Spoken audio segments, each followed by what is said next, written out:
Hey guys, welcome to my channel, Pajama Talk with your girl Nichols. Today I want to go over the episode last week, Power Book 2. Oh my gosh. Oh my gosh. Episode 8. I can't wait to see the next episode, to be honest with you. Just to let y'all know, if you haven't seen episode 8, I'm sorry. I have to talk about it. I have to talk about it with you guys. Somebody talk to me about episode 8. Like, really? So it starts off Tariq is in trial, for the killing of the cop and Jabari. So the lawyer that took over the estate when Ghost died, he basically comes to Tariq and tells him, "Hey, I found the loving family for your sister. They're ready to adopt.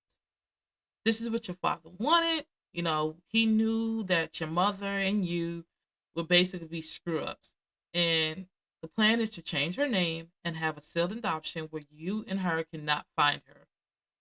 That's some messed up shit. Like, damn, how can you sit up there and plan for this, like, way ahead of time? You didn't even give it no thought. You didn't say it. I mean, he already knew he had everything lined up. I'm like, damn, man, I feel really bad for Yaz. She's like the innocent one out of all of this. Poor Yaz, I feel so sorry for her. So then we go on, Effie and Brayden, they're out there searching for some new product because, as you know from the previous episode, that Dante cut Monet off. And I think he knew what he was doing. He did that on purpose. I think he knew that he was cutting, Monet off from anything. So when Dante and Lorenzo met up, he basically said, "You know what? Yeah, I'll give you all the product. Don't even worry about it. I'll give you everything I have." So I'm like, Kane looking like, everything? Like, really him? So now, how is Monet supposed to make money? How is Kane supposed to make money? How is Tyreek supposed to get money? And then it's like, damn, that's causing some problems there. So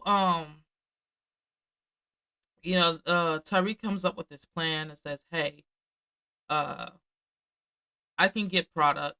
I know a way we can get product."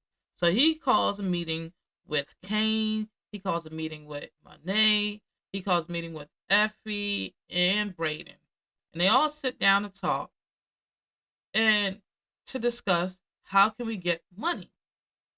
And the idea that Tyreek comes up with, I'm like, you fool! You gotta be Boo Boo the fool. He comes up with robbing the Connect.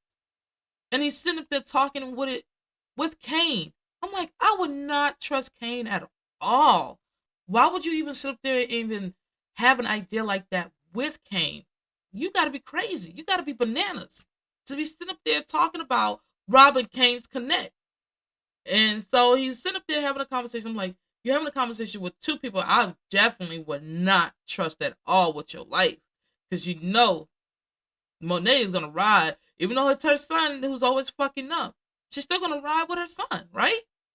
So they go ahead and they come up with this plan. How they're gonna do it? Basically, they're gonna blame it on GTQ or GT whatever.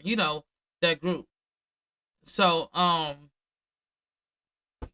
like, damn, this is crazy. So in the midst of them planning that, you got Diane and Monet, who are basically at war with each other for whatever odd reason. I feel like Diane is picking a war with her mother. I don't know what it is exactly. I don't know if maybe she's just hating her mom because she's not going to the school she wants to or what.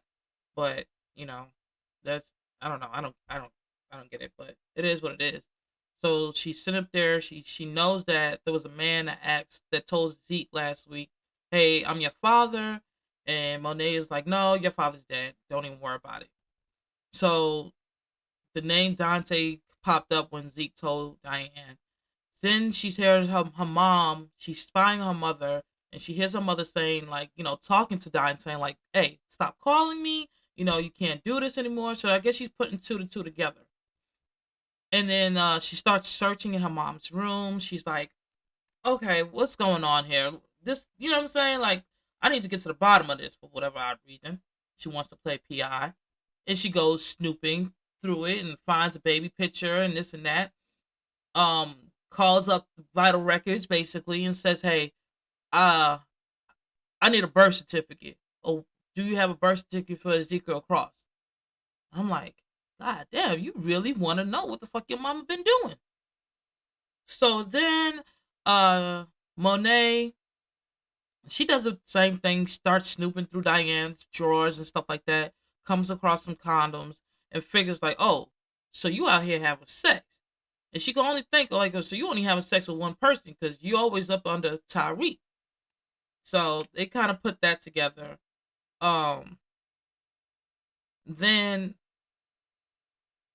now it's time. They get Monet and Kane go to Drew and say, hey, we need you in on this. We need you in on this plan, but you can't tell your father. You can't tell Diane.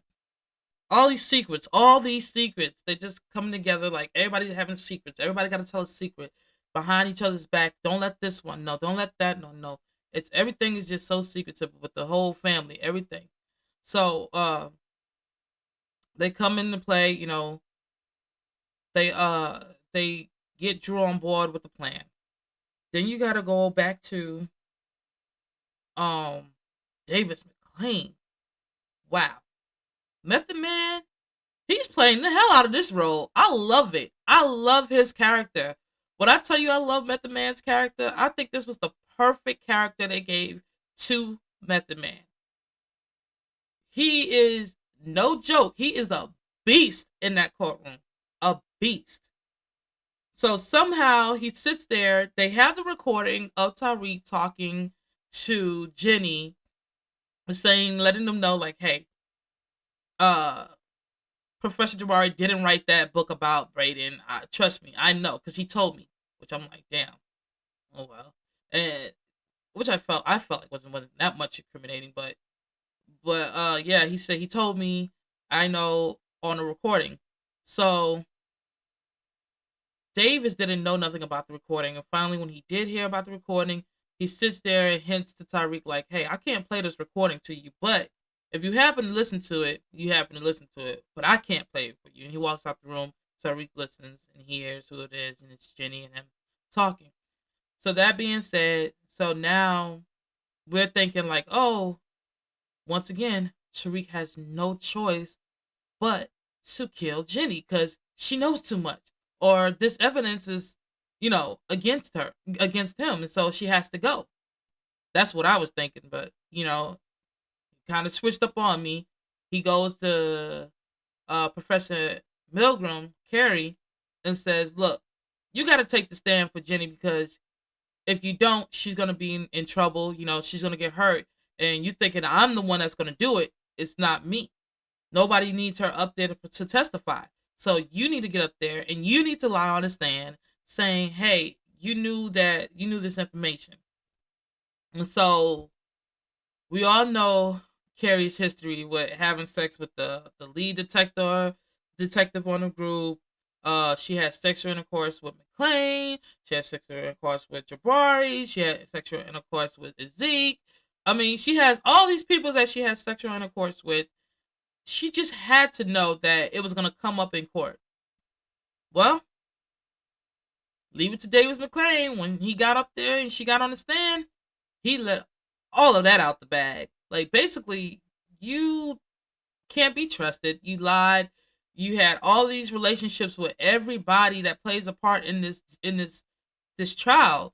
So basically, we can't use you. Your information against him is not credible. So we're not going to even use it because you're all over the place.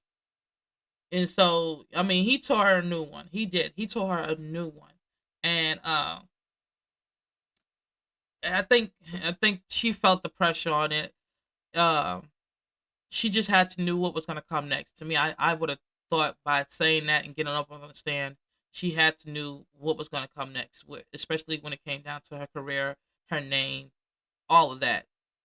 Um, that being said, Jenny, she is good, so they had her in protective custody. Um, Sax, that guy there, I don't know whether or not he's playing both sides.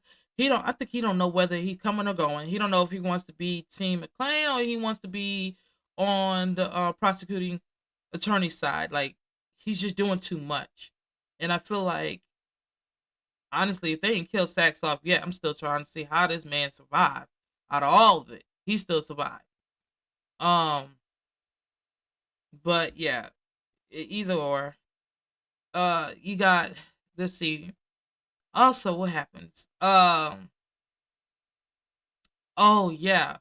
So Dante Mecca, he had this issue. You could feel the tension between him and Chef. Like, dang, what is going on? What happened? Like, why do you have all this tension against Chef? Because Chef was like cold. Like, he'd do anything for you. And I'm like, you have all this tension against him. Why? What did he do? What's the problem? Kane walks in on that, and Peeps Game like, something going on between y'all two. So, when the plan took place, and they set up for Dante's spot to get hit by the GT whatever group. I keep getting the name of that. Whatever that group is, they go to the hangar, they rob him. So, basically, once that plan is gone through, Dante sits there between Chef and Ken is like, yeah, now I got to take care of the mole. Like, there's a rat in the group. Like, I know there's a rat. One of you two are the rat. And I'm like, shit. I just knew, like, damn, Kane, you out of here. He kills the chef out of all the people. I'm like, Chef, really? You've been knowing Chef for a long time, and you choose freaking Kane over Chef? Dude been riding with you for how long? Crazy, crazy, crazy. So Dante kills the chef. Kane is looking like, oh shit, how the fuck did I survive this? Because he knew he shouldn't have been surviving that either. I knew it, he knew it, everybody knew it. So, um, yeah, going fast forward towards the end, I have to say, like, Diane, honey, what the fuck? That's some dirty shit. You sit up there, and I'm like, I know your father's home. What was you looking for? What is it, honey? What's wrong? What did mommy do? Why would you sit up there and bypass your mother and go straight to your father and like ride or die with your father? I'm like, God, dog, this is some cutthroat shit, Diane. Diane, that ain't right. So at the end, everybody's sitting at the table. Diane, Drew, Kane, Lorenzo, Monet sitting at the table with Zeke. I don't know what it was. Somehow it came up that, Diane and Drew were supposed to be at Zeke's game. But Zeke is like, hey, I didn't see you guys there. What's up? Well, none of y'all, I didn't see none of y'all. And so Drew's like, yeah, I didn't see you, Diane. Diane's like, I didn't see you either. Well, it pops off from there. Uh, Kane sits there and says, yeah, because you probably was with Tyreek. Next thing you know, Diane lets all of it out of the bag. All of it. Sits there and says, hey, Kane, don't sit up there and talk about me because you're the one who stepped on the coke in order to get back in the family. So then Diane is like, Kane is like, oh, really? Word? That's what you gonna do? That's what you gonna do? Uh, Diane is fucking Tyreek.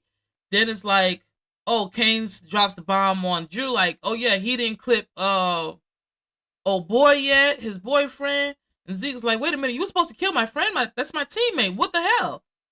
And then Diane is so Monet is like, yeah, Diane, so you're having this, this.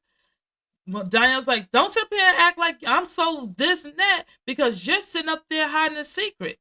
You was having you have, basically told that Zeke is her child and that you lied and that you messing with Dante And so now Zeke looking like, wait a minute. Uh-uh. No. They said my daddy dead. What you mean? Nah, Zeke. So Diana's like, Zeke, it's not fucking hard. Let's put two and two together. She your mama. And you not born in 2002. You way older. You 23 years old. He's like, nah, nah, because his first thing on mind is he ain't even worried about his daddy or mama. He worried about being drafted. Like that put him out of regulation. He's like, no, no, no. He said, he's sitting there like, I didn't know. I didn't know. I didn't lie. You lie. So then he goes running off. So now everybody's secret's out, thanks to Diane. So now Lorenzo's like, is this true what she's saying? And Monet, I mean, she owned up to it. She was like, yes. Kane like, so I'm not the first child? No, you're not the first child. It's okay. You're gonna survive. Damn. So I'm like, that's really on the top of your mind right now that you're not the firstborn son? So then I'm like, damn. First thing Lorenzo does, tells her to get out. They don't even talk about it. They don't even try to find out what's going on, how this happened, when this happened, nothing. He just tells her to get out. I'm like, damn, Diane, you got your mother put out. Where's she gonna go? You don't even care. Like, these are consequences. You just blatting out shit and don't even think what's gonna happen. Like, that's some big news that you just put out there like that. And so now Monet's out there looking for Zeke, and she goes to Carrie's house and turns around and tells Carrie. Carrie's like, yeah, I think I lost everything today. And Monet's like, yeah, I think I just lost my family too today. So we both lost something. And then she turns around and tells Carrie, as long as you're around, I'll never get Zeke back. So I didn't know what that meant by that. And the next thing you know, here comes Zeke coming in the house, Carrie hanging. Dead, dead. I'm like, fuck. I didn't see that coming either. I should have, but I didn't. So, that's basically the whole episode. I'm kind of confused on it. I'm like, damn, this is a really. No. I got one more thing to say. I don't like Effie. I don't know what's Effie's intentions, but I do not like Effie. What the fuck? I don't know if y'all remember back on Power how she did Tyreek. She was the one who snitched him out. I'm like, Tyreek don't fall for that shit. Fool me once, shame on me, on you. Fool me twice, shame on me. Come on now. Don't fall for it, Tyreek. I mean, Effie is not to be trusted. I don't know why we bringing her back up. She came back up for a reason. And I'm really, really, really thinking Effie's Lorenzo's daughter. Daughter. I'm really thinking that.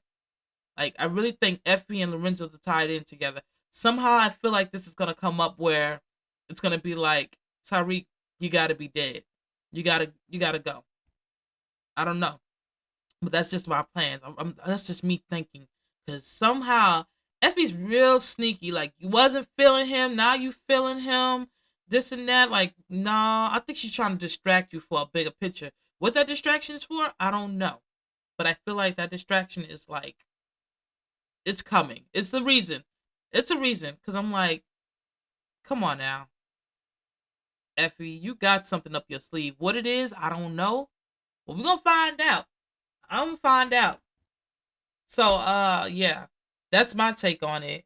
Uh, Hit me up, talk about it, comment below, let me know what you think. All right, this your girl Nichols. Holla at me.